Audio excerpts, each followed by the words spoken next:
Hello everyone, welcome to एडिक्वेस्ट। Personality types का ये 5वां हिस्सा है और आज हम लोग कुछ ऐसे रूट वर्ड्स के बारे में सीखेंगे जिससे अंग्रेज़ी में कई वर्ड बनाए गए हैं। जैसे सबसे पहले जो हमारे पास वर्ड है वो है एम्बीडेक्ट्रस। इसकी अगर मैं मीनिंग की बात करूं तो इसका मतलब हो जाता है ऐसा पर्सन जो अपने दोनों हाथों का इस्तेमाल करता है इक्वल स्किल के साथ, उसको बोलते हैं एम्बीडेक्ट्रस।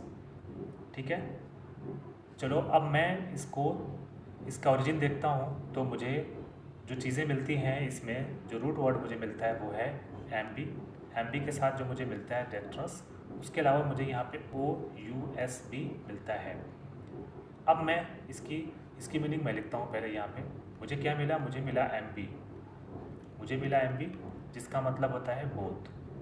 ठीक है, उसके अलावा मुझे मिला यहाँ पे डेक्स्टर मिला, जिसका मतलब होता है राइट हैंड। ठीक है, लैटिन में राइट हैंड के लिए हम डेक्स्टर वर्ड यूज़ करते हैं। उसके अलावा जो चीज़ मुझे मिली वो है OUS। ये एक एडजेक्टिव सफिक्स है। क्या है? एडजेक्टिव सफिक्स है। ठीक है, किसी भी वर्ड के एंड में आपको OUS दिख जाएगा, समझ जाइएगा वो एडजेक्टिव है। तो लैटिन में राइट हैंड के लिए हम क्या यूज़ करते हैं? डेक्स्टर वर्ड यूज़ करते हैं। ठीक है, तो क्या हो अगर किसी पर्सन का लेफ्ट हैंड भी राइट हैंड हो जाए, और आपको पता है कि जो राइट हैंड होता है वो लेफ्ट हैंड से ज़्यादा स्किलफुल होता है। हम ज़्यादातर अपने काम राइट हैंड से ही करते हैं, चाहे लिखना हो, खाना खाना हो या कोई भी चीज़ करना हो, हम राइट हैंड से करते हैं। ठीक है, तो अगर किसी पर्सन का लेफ्ट हैंड भी राइट हैंड जैसा हो जाए, वो दोनों हाथों का इस्तेमाल करते हुए वो लिखता भी हो, पेंटिंग भी बनाता हो, ड्राइंग भी करता हो सेम स्किल के साथ, तो ऐसा पर्सन एम्बीडेक्स्ट्रस कहलाता है। ठीक है, एम्बी मीन्स हो जाता है बोथ, और डेक्स्ट्रस हमने बताया राइट हैंड। अगर किसी पर्सन का दोनों ही हाथ राइट हैंड हो, मतलब वो क्या है? एम्बीडेक्स्ट्रस है। वो दोनों हाथों का इस्तेमाल करते हुए लिखता है, जैसा कि आप यहाँ पे देख सकते हैं। एग्जाम्पल है राजू एम्बीडेक्स्ट्रस है। वो लिखने में लेफ्ट और राइट हैंड दोनों का इस्तेमाल करते हुए वो लिख सकता है और उसको किसी भी तरीके की कठिनाई भी नहीं होती है। ठीक है, तो राजू क्या है? एम्बीडेक्स्ट्रस है। अच्छा, डेक्स्टर से मुझे याद आया, इंग्लिश में एक वर्ड होता है डेक्स्ट्रस। ठीक है, डेक्स्ट्रस होता है, ये भी डेक्स्टर से बना है। इसका मतलब होता है स्किलफुल। ठीक है, और डेक्स्ट्रस एडजेक्टिव है तो इसका नाउन क्या हो जाएगा? इसका जो नाउन हो जाता है वो हो जाता है डेक्सटेरिटी। ठीक है, डेक्सटेरिटी क्या है? नाउन है। चलो अब मैं आगे बढ़ता हूँ। एक और हमारे पास लैटिन वर्ड आ गया, वो है सिनिस्टर। राइट हैंड के लिए हम क्या यूज़ करते थे लैटिन में? डेक्स्टर। तो लेफ्ट हैंड के लिए क्या यूज़ करेंगे? सिनिस्टर। इसका मतलब होता है लेफ्ट हैंड। ठीक है, लैटिन में लेफ्ट हैंड को सिनिस्टर बोलते हैं। इंग्लिश में इसकी क्या मीनिंग होती है? इसको ऐसे समझो पहले, जैसे आप राइट हैंड से कोई पेंटिंग बनाते हो तो आप बहुत फाइन पेंटिंग बनाते हो, अच्छी पेंटिंग बनाते हो। ठीक है, ब्यूटीफुल पेंटिंग बनती है। लेकिन जब वही पेंटिंग आप लेफ्ट हैंड का इस्तेमाल करते हुए बनाते हो तो कैसी बनती है? बहुत अजीब, बेढंगी बन जाती है ना? मनचाहा रिजल्ट नहीं मिलता आपको। कुछ इस तरीके से एकदम देखने में कैसी हो? एविल हो, थ्रेटनिंग, हार्मफुल। ठीक है, तो सिनिस्टर में इसकी मीनिंग हो जाती है कोई भी ऐसी चीज़ जो एविल हो, थ्रेटनिंग हो, हार्मफुल, उसको बोलते हैं सिनिस्टर। ठीक, समझ में आ गया? Old abundant house had a sinister atmosphere making everyone feel uneasy. ठीक है, उस मकान को देखते ही हर इंसान क्या करने लगा? डरने लगा। ठीक है, तो सिनिस्टर का मतलब हो जाता है एविल, थ्रेटनिंग, हार्मफुल। अब हमारे पास फ्रेंच रूट वर्ड आ गया। फ्रेंच वर्ड ये है गोश। इसको हम पढ़ेंगे गोश। ठीक, गोश, और ये लेफ्ट हैंड के लिए इस्तेमाल होता है। लेफ्ट हैंड, तो फ्रांसीसी भाषा में लेफ्ट हैंड को हम गोश कहते हैं। अगेन हमने आपको बताया, हम आपको बता दें इसका भी मतलब अंग्रेजी में हो जाता है awkward, लैकिंग सोशल ग्रेस या अनसॉफिस्टिकेटेड, ठीक है। क्लमसीनेस बेढंगापन, generally social rather than awkward, और गोश बताता है बिहेवियर को, स्पीच या मैनर जो कैसी हो, क्लमसी हो, टैक्टलेस हो, ठीक है। तो ये इसकी मीनिंग होती है। जैसे wearing jeans to formal dinner was rather gauche decision, अच्छा डिसीजन नहीं था, क्लमसी था, टैक्टलेस था, बेढंगापन था, ठीक है। तो ये होता है गोश। अच्छा, इससे एक और वर्ड बनता है, वो है गॉशरी, ठीक है। गॉशरी एक ये ऐसा तरीका होता है किसी सिचुएशन को हैंडल करने का, जो बहुत बेढंगापन से अगर आप किसी सिचुएशन को हैंडल करते हैं तो ये होता है गॉशरी, ठीक है। awkward, clumsy, tactless, embarrassing way of saying things या हैंडलिंग सिचुएशन, उसको बोलते हैं गॉशरी।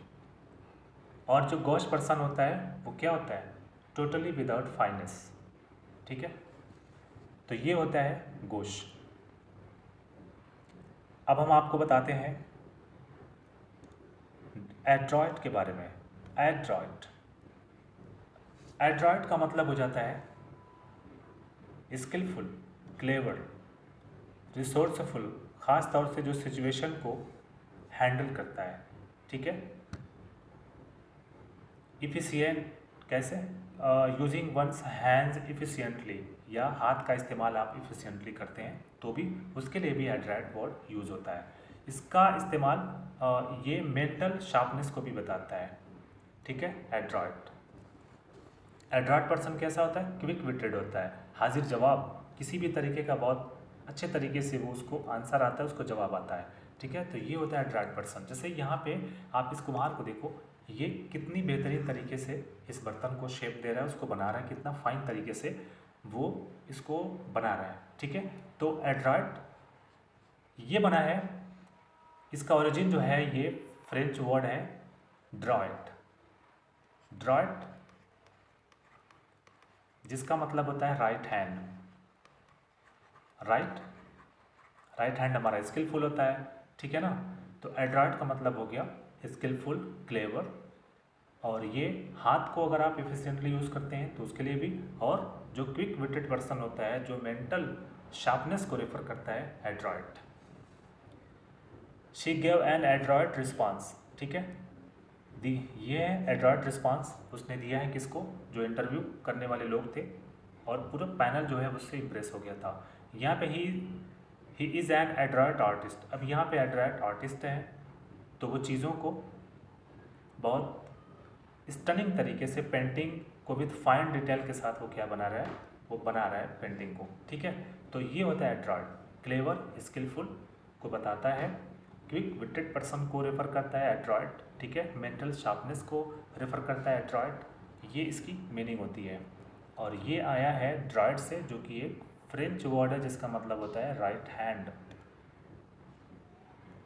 चलो अब मैं आपको कुछ और चीज़ें बताता हूँ। एंथ्रोपोलॉजी, अब यहाँ पे लिखा है एंथ्रोपोलॉजी। एंथ्रोपोलॉजी इसका मतलब हो जाता है साइंटिफिक स्टडी ऑफ ह्यूमंस, उनका ओरिजिन, कल्चर, सोसाइटी और डेवलपमेंट।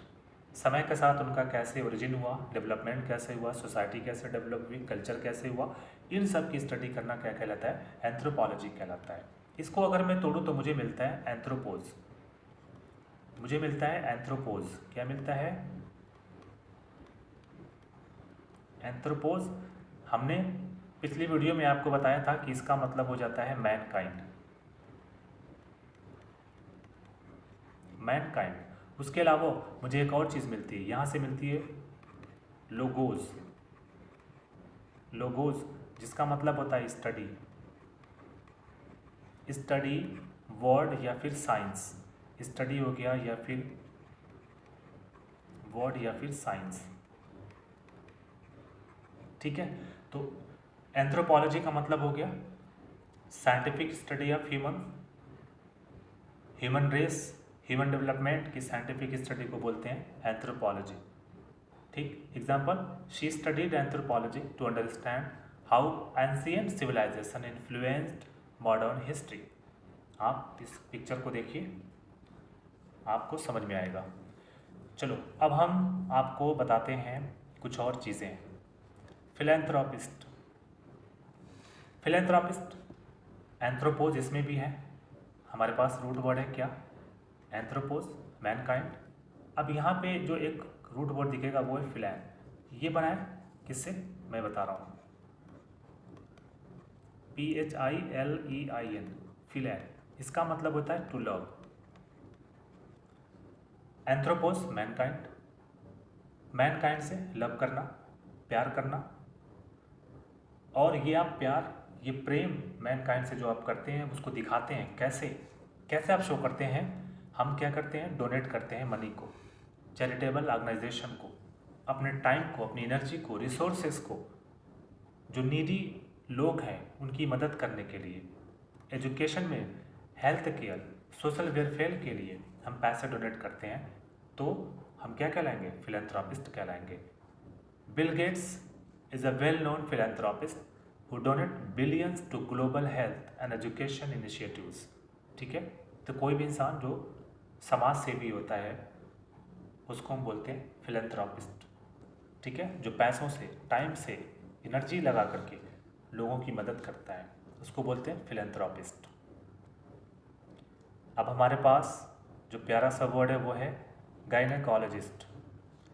गायनेकोलॉजिस्ट, इसको मैं तोड़ूँ तो मुझे मिलता है गायन, हमने पहले ही बताया GYNE, इसका मतलब होता है वुमेन।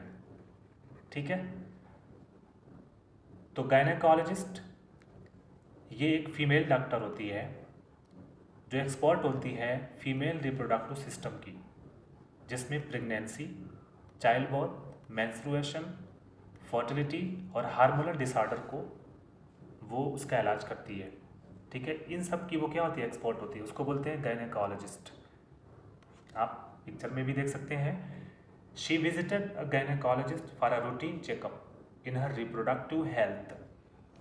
ठीक है, तो देखा आपने कितनी आसानी से इसकी मीनिंग निकल करके आ रही है जब हमें रूट वर्ड पता होता है। तो अब हम कुछ और इंटरेस्टिंग रूट वर्ड के बारे में बात करते हैं, जैसे यहाँ पे गैमोज, जिसका मतलब होता है मैरिज।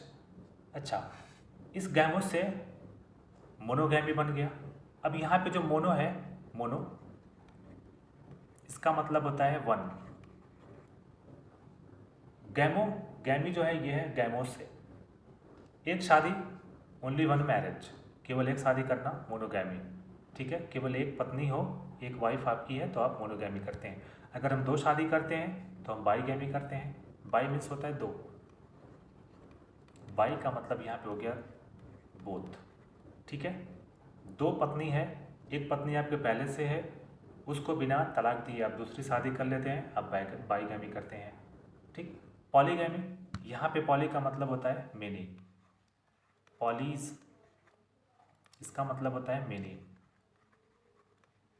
ठीक है, पॉलीगैमी, आप कोई भी चाहे मेल हो या फीमेल हो, अगर वो एक से ज़्यादा शादियाँ करता है या करती है तो वो पॉलीगैमी करती है। ठीक, उसके अलावा जो इंटरेस्टिंग वर्ड है हमारे पास वो है पॉलीएंड्री। अब देखो, इसको मैं तो चलो तोड़ता हूँ दो हिस्सों में, हमको मिला पॉली और एंड्री। ये जो एंड्री है ये बना है एंड्रोज से, ये बना है एंड्रोज, इसका मतलब होता है मेल। ठीक है, और पॉली का मतलब हो जाता है मेनी। मेनी मेल, कई मेल, मल्टीपल हस्बैंड। अगर किसी महिला के पास मल्टीपल हस्बैंड है, यानी वो एक से ज़्यादा लोगों से शादी करती है, वो पॉलीएंड्री करती है। तो पॉलीएंड्री क्या है, ये एक मैरिज सिस्टम है जिसमें एक महिला एक से ज़्यादा लोगों से शादी करती है। ठीक है, और ये पॉलीएंड्री पॉलीजिनी का अपोजिट है। पॉलीजिनी का मतलब होता है कि अगर किसी पुरुष के पास मल्टीपल वाइफ हैं, मल्टीपल वाइफ, एक से ज़्यादा वाइफ हैं, तो वो क्या है, पॉलीजिनी कहलाएगा। तो पॉलीएंड्री अपोजिट है पॉलीजिनी का।